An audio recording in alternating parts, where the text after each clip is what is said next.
Hockey Central at noon today on Sportsnet. Most Halloweens, they do something a little different. Yeah.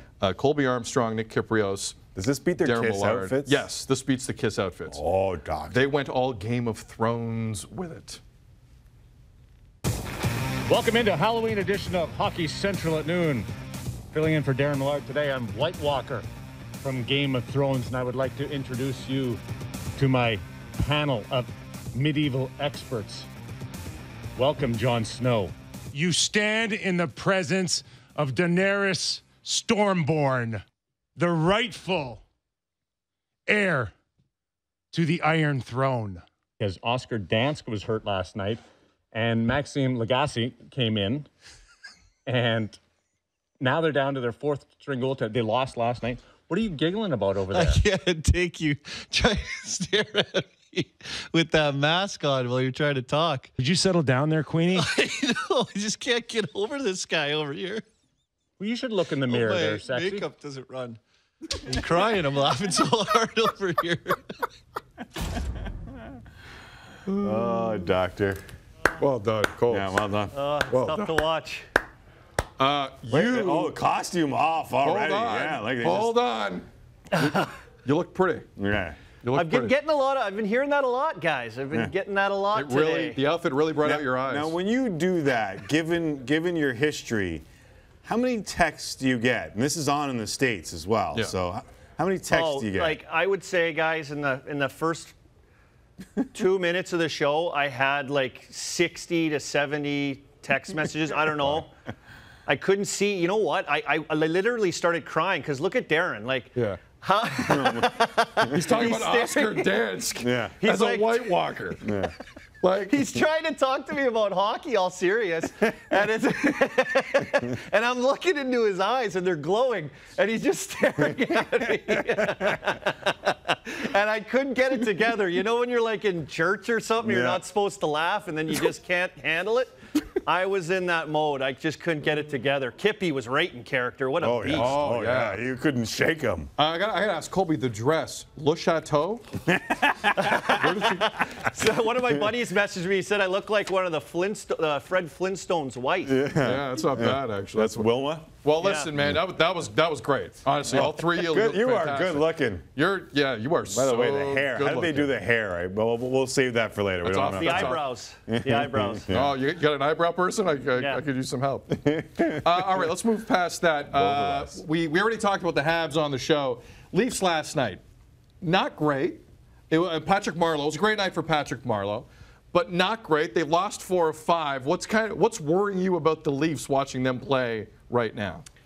Yeah, for me, watching them play right now, they just look a little bit caught in between. And, you know, we talked last night during the game about how good they are on the forecheck, how good they are at getting second opportunities, how good they are at continuing offensive zone attack.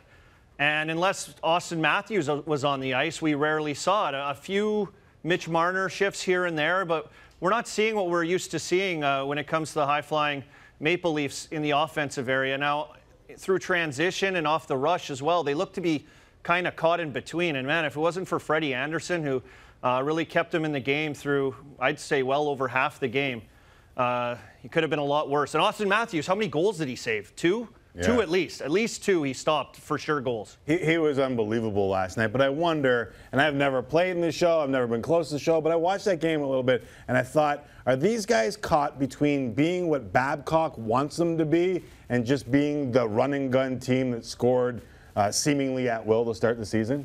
Yeah, you know, I've been on teams where, you know, you have your identity, you know what you are.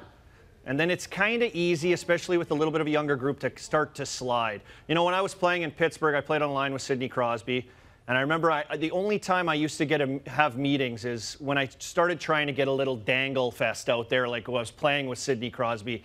And I said, hey, you're Colby Armstrong. You have to play like how you play. Yeah. And I think that, you know, it's easy to get caught up when life is good, you're scoring all these goals, and you know, the spotlight's really on you. And, man, they're the talk. I talk to a lot of players. Everyone talks about the Toronto Maple Leafs. Well, how about the Leafs? Look what they're doing.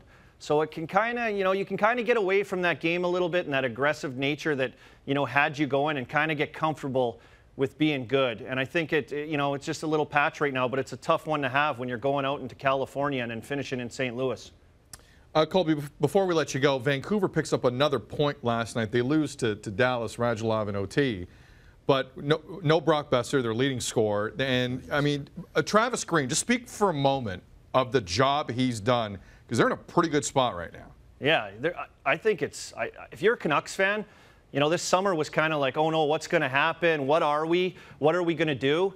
And to see, I think just appreciate the compete level and the way this group has played together. And whether it's Travis Green or whatever formula he's put together with lines or the message he's sent through his team and through his locker room is coming out every night. They're getting good goaltending. Yeah. For one, that helps. They're managing to hang around in games and be competitive. And Ken Hitchcock said they're one of the best team games he's seen in the NHL this year. I think that's quite a big compliment coming from opposing team coach on a team that isn't supposed to have that much expectation.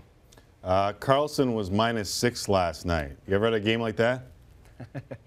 No, I didn't, luckily. I didn't. Nice. I remember I played with Ryan Whitney. We were in the minors, and he was -9 after the first 2 games, and he wasn't happy. It's a tough hole to dig out of when you do that, but Carlson can dig out of that. Yeah. And I'm sure you weren't digging on him at all there. Like, I'm sure you were really, you were no lines to Whitney in that moment. I'm sure you were a good teammate. Yeah. Good score after 2 rounds, right? Listen, Colby, great. You were a great sport today, man. Yeah. And let's be honest. That takes some guts. You look fantastic. Kind of cute. You were the best looking one on the panel. Yeah. I got to tell you. Yeah, thanks. And a lot of work. And I also got to say, I don't like that much work. No, well, no, it wasn't that much work. And I don't like how Kyprios was looking at you at one point. Yeah. I like how Kipper on the introduction. If people go watch that clip, I think it's on Sportsnet's Twitter. I retweeted it too. But how he's like, and then he pauses. He's like, she's my girlfriend, and he does like this. I thought that was like the clincher right at the end. Hands down, the creepiest moment of the show. Yeah. And the way he was talking about your dragons was offside too, but whatever. A little disrespectful. Thanks, Colby. Thanks for having me, boys. Thanks, Colby. Happy Halloween. Happy Halloween. That's Colby. We should ask him his favorite candy, but we don't have enough time.